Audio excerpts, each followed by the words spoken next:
कहानी शुरू होती है यूनाइटेड किंगडम से। बहुत साल पहले यह जगह बिल्कुल आम थी। लोग हंसते खेलते रहते थे, बाजार खुलते थे, बच्चे स्कूल जाते थे। लेकिन एक दिन सब बदल गया। लोग अचानक पागल से हो गए, जैसे उनके अंदर कोई हैवान घुस आया हो। वो एक दूसरे पर टूट पड़े। किसी को समझ नहीं आया ये क्या हो रहा है। असल में ये एक खतरनाक बीमारी थी। नाम पड़ा रेज वायरस। ये वायरस तेजी से फैलता गया। ज्यादातर लोग शिकार हो गए। कुछ ही लोग बचे जो छोटे छोटे गुट बनाकर अलग अलग जगह छिपकर जीने लगे। दुनिया ने यूनाइटेड किंगडम को अकेला छोड़ दिया। किसी को यहां आने जाने की इजाजत नहीं। और फिर 28 साल गुजर गए। ग्यालस 12 साल का लड़का, उसका छोटा सा कस्बा था जहां लोग बिना टेक्नोलॉजी पुरानी तरह की जिंदगी जी रहे थे। उस सुबह उसके पिता जेमी ने कहा, आज तेरे लिए बड़ा दिन है बेटा। स्पाइक थोड़ी घबराहट और थोड़ी उत्सुकता में उठ बैठा। आज पहली बार वह कस्बे के बाहर जाने वाला था, असली दुनिया देखने, शिकार करने, खाने पीने का सामान ढूंढने। अब वो बच्चा नहीं रहेगा। धीरे धीरे मर्द बन रहा था। स्पाइक ने अपना छोटा सा थैला पैक किया। पिता ने पूछा, सब सामान रख लिया ना? स्पाइक ने सिर हिलाया, लेकिन फिर से चेक किया। तभी अंदर से आवाज आई। वो थी उसकी माँ। बेचारी कमजोर सी उठी, चेहरे पर दर्द साफ दिख रहा था। उसने स्पाइक को गले लगाया और धीमे से कहा, माफ करना बेटा, मैं तेरी मदद नहीं कर पा रही। सुबह से सिर फट रहा है। स्पाइक समझ गया, बीमारी मां तक पहुंच चुकी है। दिल भारी था, लेकिन कुछ कर भी नहीं सकता था। मां को बिस्तर पर सुलाकर वो और उसके पिता निकल गए। गांव से गुजरते समय लोग उन्हें विदा करने बाहर आए। कुछ ने हिम्मत दी, कुछ ने बस चुपचाप सिर झुका दिया। एक छोटी सी लड़की ने स्पाइक को फल थमा दिया। स्पाइक मुस्कुराने की कोशिश करता है, पर अंदर से डरा हुआ था। गेट पर पहुंचकर उनकी लीडर जेनी खड़ी थी। उसने साफ शब्दों में कहा, सुन लो, एक बार बाहर गए तो फिर सब तुम्हारे भरोसे है। वापसी आसान नहीं। अगर खतरे में फंस गए तो कोई बचाने नहीं आएगा। स्पाइक ने हिम्मत कर सिर हिलाया। पिता के साथ आगे बढ़ने को तैयार था। गेट खुला। बाहर एक लंबी सुनसान सड़क। उनके पास बंदूक नहीं, बस तीर धनुष और चाकू। चलते चलते जेमी ने बेटे से समझाया, ये रास्ता खास है, इसे ही हम पुल कहते हैं।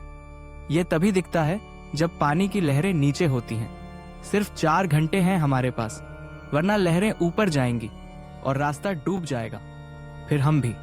स्पाइक ने चुपचाप सुना। डर भी था पर भरोसा भी। कुछ दूर चलने के बाद उन्हें एक खाली जगह मिली। जेमी ने कहा, यहां से हम ईंधन लेते हैं। याद रखना, एक दिन तुझे भी यही करना होगा। आगे बढ़े तो अचानक उनके सामने फैला हुआ विशाल मैदान दिखा। स्पाइक की आंखें चमक उठी। उसने सिर्फ अपना छोटा सा गांव देखा था। इतना बड़ा खुला नजारा पहली बार था। उसने धीरे से कहा, पापा, शायद और लोग भी अपनी बस्तियां बनाकर जी रहे होंगे। जेमी ने कंधे पर हाथ रखा। ज्यादा मत सोचो बेटा, जो है उसी में खुश रहना सीखो। दोनों जंगल की तरफ बढ़े। हवा थोड़ी भारी सी लगने लगी और तभी झाड़ियों के पीछे कुछ हिलता दिखा। जेमी और स्पाइक जंगल के बीच थे। अचानक सामने उन्हें एक अजीब सा आदमी दिखा। उसका शरीर टेढ़ा मेढ़ा था, ऊपर से बहुत गंदा और डरावना।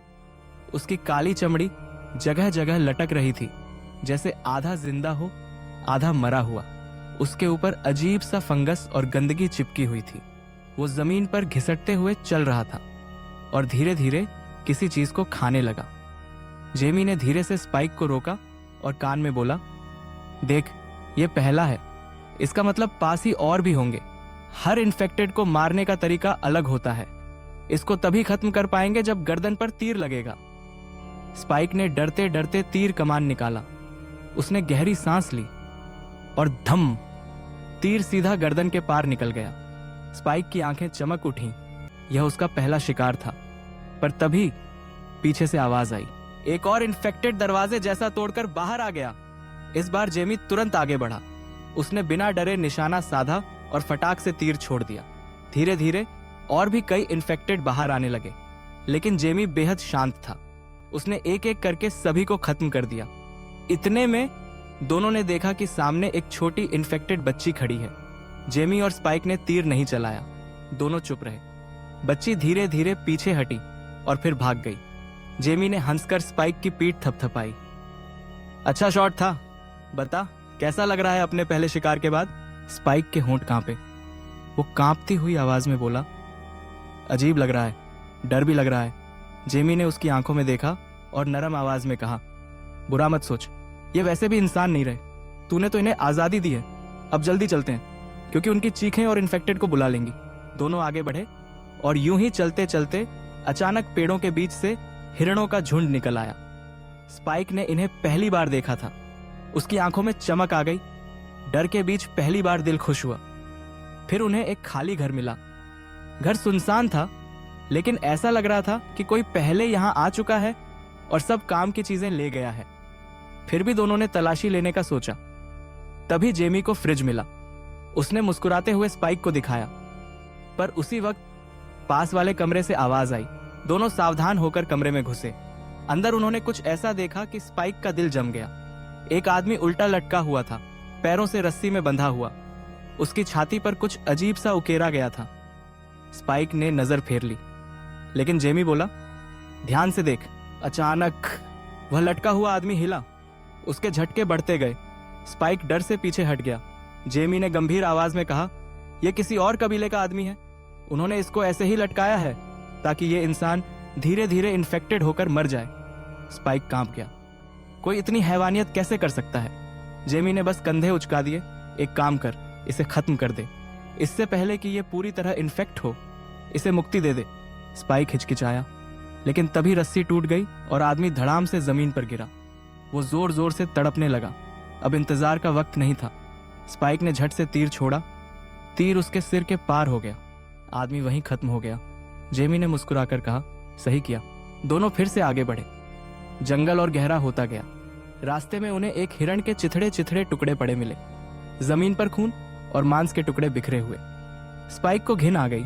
उसने सोचा, शायद किसी बाज ने हमला किया होगा। लेकिन तभी नजर ऊपर गई।